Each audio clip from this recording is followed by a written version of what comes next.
Good ये ऐसा morning तो अनिल क्या जी। हुआ गया सर, 1000 पॉइंट गिर गया डाउ बिना किसी इंफॉर्मेशन, नोटिस, सिग्नल। मतलब इतना जोर से गिरने वाला हमें कोई अंदाजा भी नहीं लगने दिया।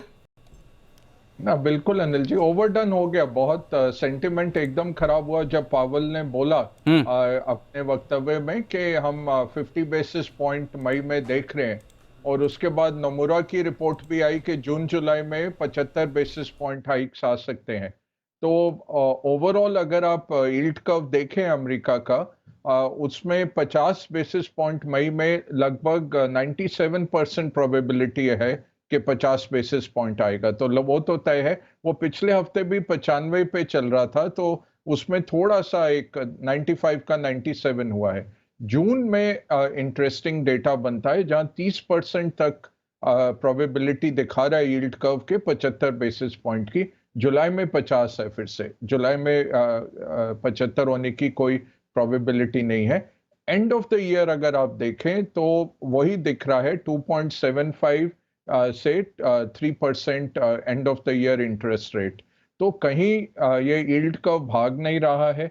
अगर आप 10 साल का यूएस का विश्लेषण देखें तो लगभग 30 बेसिस पॉइंट बढ़ रहा था कुछ हफ्ते पहले, हर हफ्ते 30 बेसिस पॉइंट बढ़ता जा रहा था। पिछले 2 हफ्ते पहले 2.96 आया, पिछले हफ्ते फिर से 2.95 छुआ और फिर गिरा।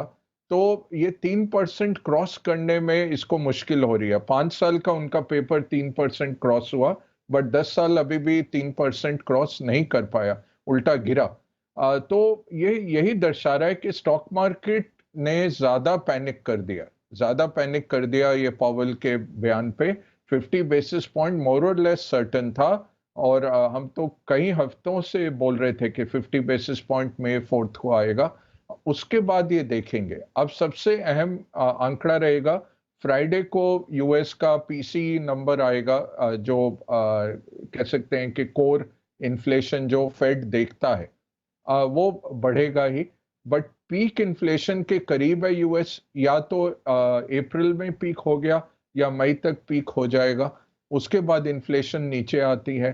तो इनका काम आसान हो जाएगा ये इन्फ्लेशन नीचे आने से।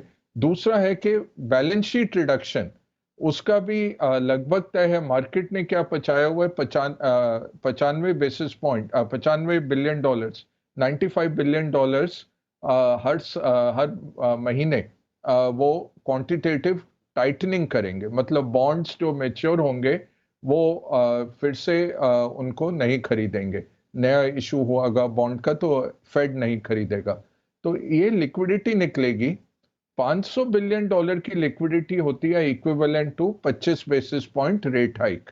ये back of the envelope calculation होता है मार्केट में। तो एक 25 बेसिस पॉइंट तो अगले 5 महीने में यहां से भी आ जाएगा, बैलेंस शीट टाइटनिंग से भी। तो मुझे नहीं लगता कि इनको 75 की जरूरत पड़ेगी। बाकी अब भगवान जाने क्या असलियत है। बट ये अच्छा है कि बोलते बोलते ये बैंक निफ्टी ग्रीन में दिख रहा है अनिल जी। तो मुझे लगता है ज्यादा पैनिक हो गया था, ओवरडन हो गया था फ्राइडे को।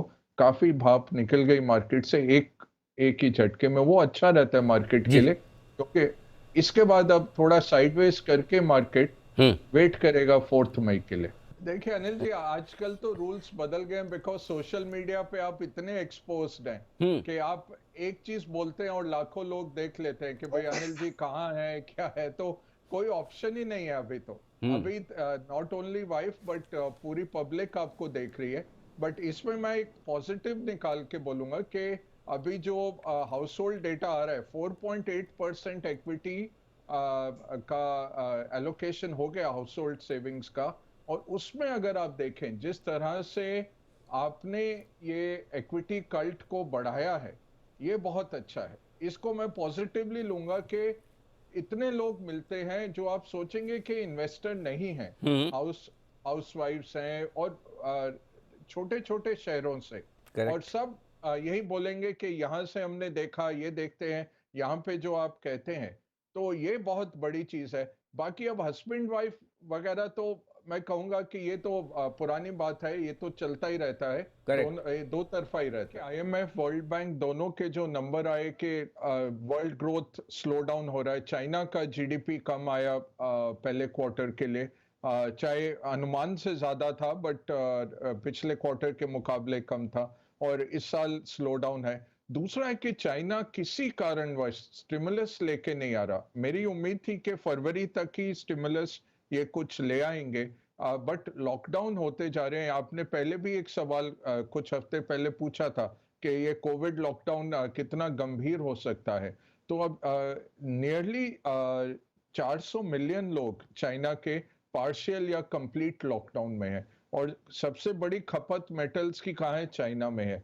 तो यही मार्केट अंदाजा ये लगा रहा है कि अगर डिमांड नहीं आई या चाइना में स्लो डाउन रहा या कोविड बढ़ता गया और उसके चलते लॉकडाउन्स रहे, तो मेटल्स की कहाँ पे इतनी डिमांड आएगी? इसका ये सबसे बड़ा कारण है मेटल स्टॉक्स का या मेटल की कीमतें कम होने का। आपको कोरिलेशन सबसे बड़ा मैं यही दूंगा कि जिस दिन चाइना का स्टिमुलस कुछ अनाउंस आता है, एकदम से ये बढ़ेगा। ओवरऑल अगर चाइना का जीडीपी आप देखें, सब कुछ वहां से इन्वेस्टमेंट से ही आ रहा है, इंफ्रास्ट्रक्चर इन्वेस्टमेंट और फिक्स्ड एसेट क्रिएशन से। उनका जो कंज्यूमर का नंबर है वो काफी वीक है, और ये काफी सालों से कोशिश कर रहे हैं कि कंजम्पशन नंबर स्ट्रॉन्गर बने। तो कहीं पे ये गिव अप करके फिर लौटेंगे स्टिमुलस के साथ, और ये फिर मार्केट को बढ़ाएगा। ओवरऑल सुपर साइकिल है, सुपर साइकिल 5-6 साल, 8 साल, 10 साल चलती है, इतनी जल्दी खत्म नहीं होती। उसके बीच में इस तरह के ठहराव जरूर आते हैं। पैनिक सेलिंग नहीं करनी है। नया आपको नहीं बनाना है पोजीशन तो ठीक है, बट जो एग्जिस्टिंग पोजीशन है उन पे बने रहिए। यहां से बढ़ेगा जरूर। वो 1 महीना, 2 महीना, 3 महीना क्या लगेगा वो कहना मुश्किल है, बट चाइना के स्टिमुलस आते ही आप देखेंगे इसमें तेजी से बढ़ोतरी होगी। एग्री कमोडिटीज में शॉर्टेज है, काफी ड्राउट रहा साउथ अमेरिका में, अर्जेंटीना, ब्राजील जैसे इलाकों में। कनाडा में हमने देखा कि काफी कम है प्रोडक्शन, तो उससे सोया, मेज, जो मक्का है, और वीट तो बिल्कुल बिकॉज यूक्रेन और रशिया जी इसके कारण आ रहा है।